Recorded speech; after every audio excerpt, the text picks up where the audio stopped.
নোৱাৰা শক্তি বিভাগ হাই হাই বিদ্যুৎ বিভাগ হাই হাই শক্তি বিভাগ হুঁচিয়াৰ শিক্ষা বিভাগ হাই হাই সময়মতে বিদ্যুৎ যোগান ধৰিব নোৱাৰা শক্তি বিভাগ হাই হাই শক্তি বিভাগ হুঁচিয়াৰ প্ৰদেশৰ ছাত্ৰ সন্থা জিন্দাবাদ বিজেপি চৰকাৰ হাই হাই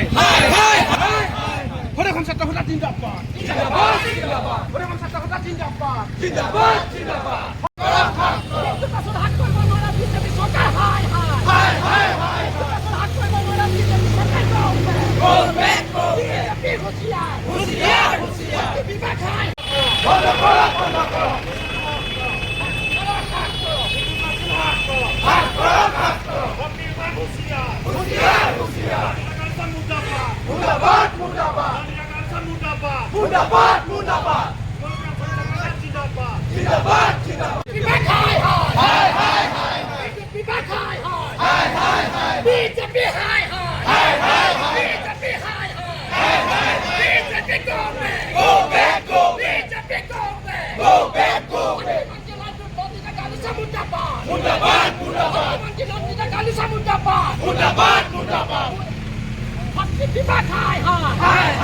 সমগ্ৰ অসমৰ লগতে আজি শিমলুগুৰি আঞ্চলিক ছাত্ৰ সন্থাই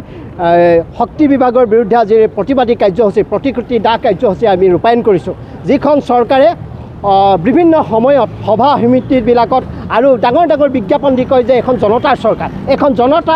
জনসাধাৰণৰ হিতাৰ্থে কাম কৰা এখন চৰকাৰ কিন্তু আজি অতি দুখেৰে আমি প্ৰতিবাদী কাৰ্যসূচী গ্ৰহণ কৰিবলগীয়া হৈছে এইখন চৰকাৰে অকল কৰ সংগ্ৰহ কৰি অসমৰ জনগণৰ ওপৰত মাধমাৰ ঘূৰাইছে আকাশলংঘী মূল্যবৃদ্ধি অত্যাৱশ্যকীয় সামগ্ৰীৰ মূল্যবৃদ্ধি শেহতীয়াকৈ বিদ্যুৎ মাচুলৰ মূল্য বৃদ্ধি কৰি অসমৰ জনগণৰ জনজীৱন স্তব্ধ কৰি ৰাখিছে তেওঁলোকে সময়মতে দৈনিক কিমান বিদ্যুৎ দিব পাৰে তেওঁলোকৰ সেইটো বিষয় নহয় তেওঁলোকে কেনেকৈ অসমৰ জনগণৰ পৰা বিদ্যুৎ মাচুল বৃদ্ধি কৰি কৰ সংগ্ৰহ কৰিব পাৰে তেওঁলোকৰ সেইটোৱে এতিয়া লক্ষ্য হৈছে যিখন অসমত ভাৰতৰ প্ৰধানমন্ত্ৰীয়ে ডিজিটেল ইণ্ডিয়াৰ কথা কয় কিন্তু সেই সময়ত অসমত 8ৰ পৰা 10 ঘণ্টা কিন্তু আজিৰ তাৰিখত কাৰেণ্ট নাথাকে অতি নিৰ্লজ্জভাৱে শক্তি বিভাগটোৱে তেওঁলোকে আত্মসমৰ্পণ কৰাৰ প্ৰয়োজন আছে অসমৰ জনগণৰ ওচৰত তেওঁলোকে শক্তি বিভাগটো উন্নয়ন কৰাৰ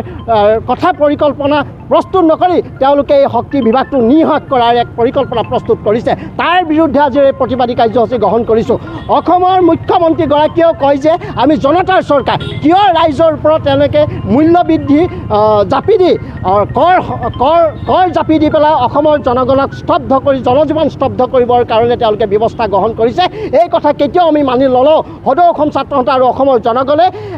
সদায় ৰাইজৰ স্বাৰ্থত আমি কাম কৰি আহিছোঁ বা সংগ্ৰাম কৰি আহিছোঁ যেতিয়ালৈকে আমাৰ প্ৰাপ্য তেওঁলোকে নিদিব তেতিয়ালৈকে অবিৰতভাৱে সদৌ অসম ছাত্ৰ সন্থাই অসম চৰকাৰৰ বিৰুদ্ধে শক্তি বিভাগৰ বিৰুদ্ধে আমি প্ৰতিবাদী কাৰ্যসূচী ৰূপায়ণ কৰি যাবৰ কাৰণে আমি প্ৰস্তুত আছোঁ